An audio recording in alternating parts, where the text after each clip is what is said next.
Neo sat alone in his small Katuchara home, staring at the empty space where Amara once sat. Her absence hurt, but he couldn't afford to break now. Instead, he poured himself into action. Using the money from his father's secret bank account, he hired a private investigator to dig deeper into Olivia's crimes. If he was going to take her down, he needed undeniable proof. The battle had just begun. The private investigator uncovered something shocking. A former Shikongo family lawyer, Mr. Denga, had proof of Olivia forging legal documents. Neo tracked him down in a quiet town outside Windhoek. "Why did you leave?" he asked. Mr. Denga sighed. "Because I knew too much. Olivia paid me to alter the will after your father's death. But I kept a copy of the original." Neo's pulse quickened. This was the evidence he needed. Neo dug deeper into his father's business empire and found something disturbing. Olivia and David had illegally taken ownership of one of his father's major companies, using forged documents. "This is more than just inheritance," Mr. Mbeki told him. "This is fraud on a massive scale." Neo smirked. "Then let's make sure the world knows it." Neo leaked the stolen company documents to the media. Within hours, major newspapers and TV stations were exposing Olivia and David's crimes. The public turned against them. Investors pulled their support. Olivia's empire was starting to crumble. But Neo knew she wasn't finished yet. Late one night, a rock shattered Neo's window. Attached to it was a note: "Walk away or you won't live to see tomorrow." Neo wasn't scared. He was angry. The next morning, he called a press conference outside the Shikongo estate. "I will not back down," he announced. "The truth will win." He had officially declared war. The fraud trial against Olivia and David began.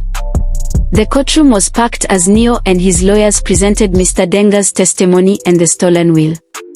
Olivia tried to deny it, but the evidence was overwhelming.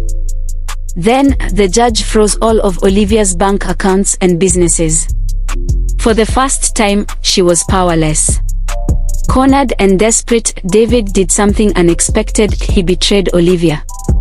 "I won't go down with you," he snapped in court. "I was just following orders." Neo watched as Olivia's face twisted in shock. She had lost control of her son. The family was falling apart. Neo's investigators uncovered the final piece of evidence, proof that Olivia had been secretly funneling money to offshore accounts. He handed it over to the authorities. That same evening, the police stormed the Shikongo estate and arrested Olivia for financial crimes. Neo stood outside the gates as she was taken away in handcuffs. "This isn't over," she screamed. But Neo knew it was.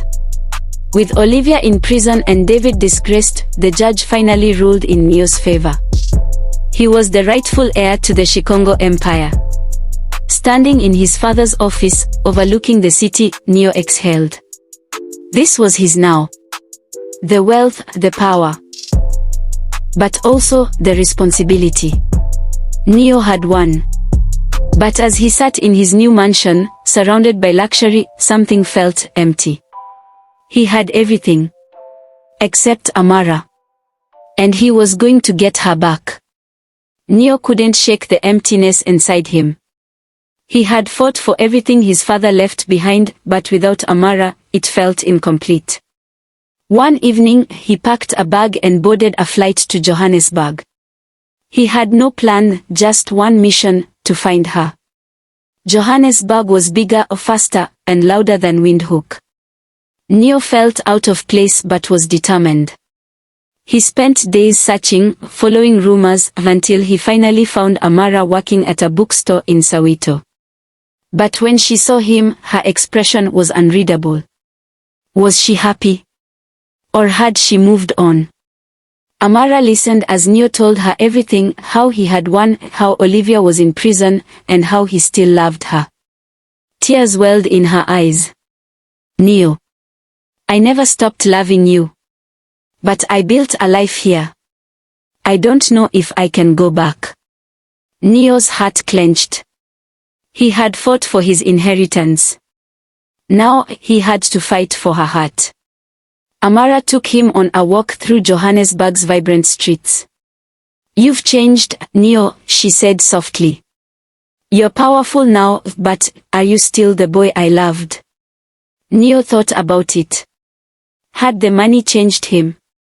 I don't want to be just powerful, he admitted. I want to be happy. And happiness is with you. Amara hesitated. I left because I didn't want to be part of a war over money. You have all this wealth now. Do you really want to leave it behind? Neo sighed. If I had to choose between money and you, I'd choose you. Every time.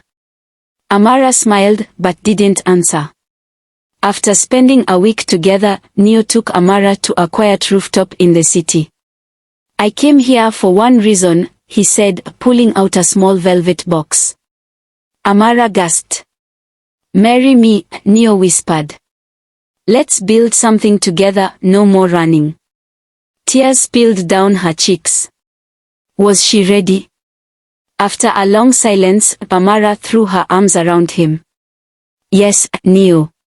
Yes. Neo laughed, spinning her in the air. For the first time in years, he felt truly complete. But there was still one thing left to do. Neo and Amara returned to Namibia, stepping into the Shikongo estate as a couple. Some of the staff whispered in surprise. David, now a shadow of his former self, simply looked away. Neo had won. But he didn't want to rule with arrogance, he wanted to lead with purpose. Neo set new plans in motion, opening a foundation in his father's name to help struggling families in Namibia. He looked at Amara. I don't just want to be rich. I want to use this wealth to make a difference. Amara smiled. Now that's the Neo I fell in love with. The sun shone brightly over Windhoek as Neo and Amara stood at the altar. The entire city watched, celebrating the love story that had survived betrayal, greed, and distance. As they said their vows, Neo knew this was his real fortune. Not the money. Not the empire. But love, family, and a purpose greater than himself. And with that, a new chapter in the Shikongo legacy began.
Neo was gaining support, but Olivia was far from finished.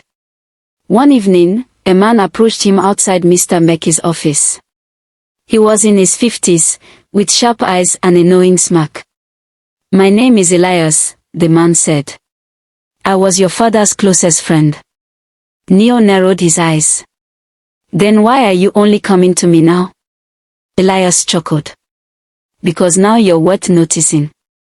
But be careful, boy. The truth is never as simple as it seems."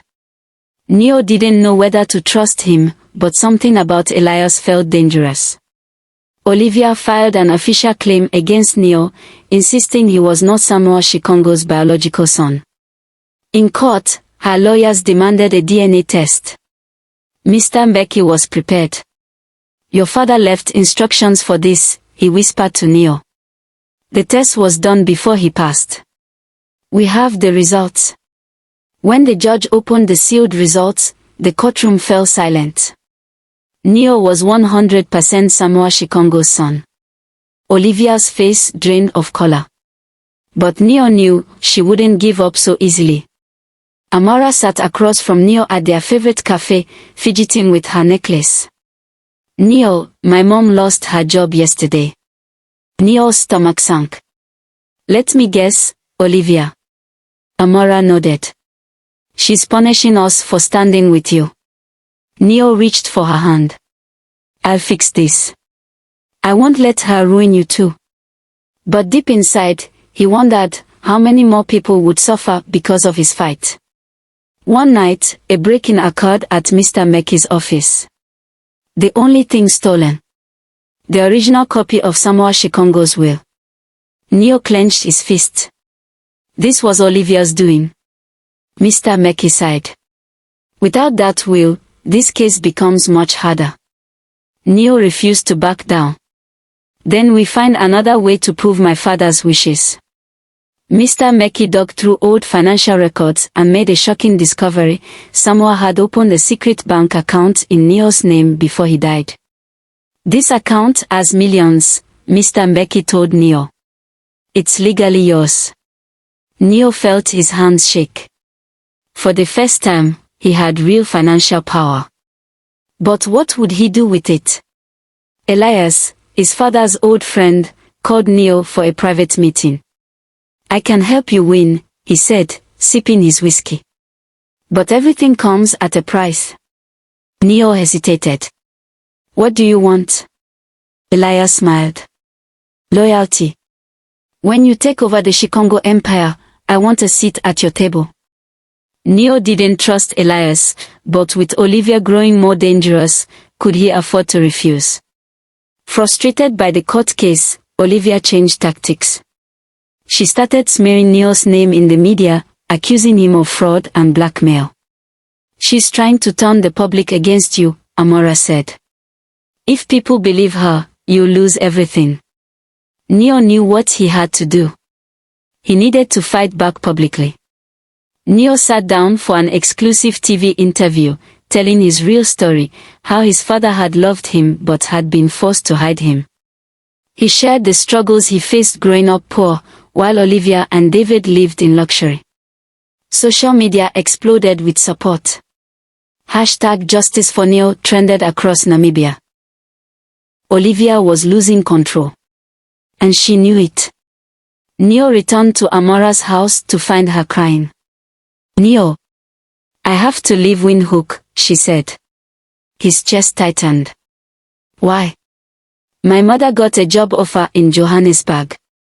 But I know it's not just a job. Olivia arranged it." Neo's hands balled into fists. Olivia was taking Amara away from him. On the day Amara was set to leave, Neo ran to the bus station. "Stay," he begged. "We'll fight this together."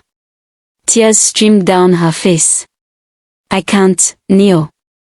My family needs me. I love you, but I have to go." Before he could say another word, she kissed him, soft, slow, and filled with every unspoken feeling between them. Then she was gone. Neo stood there, his heart shattered. Olivia had won this round. but he swore he would win the war.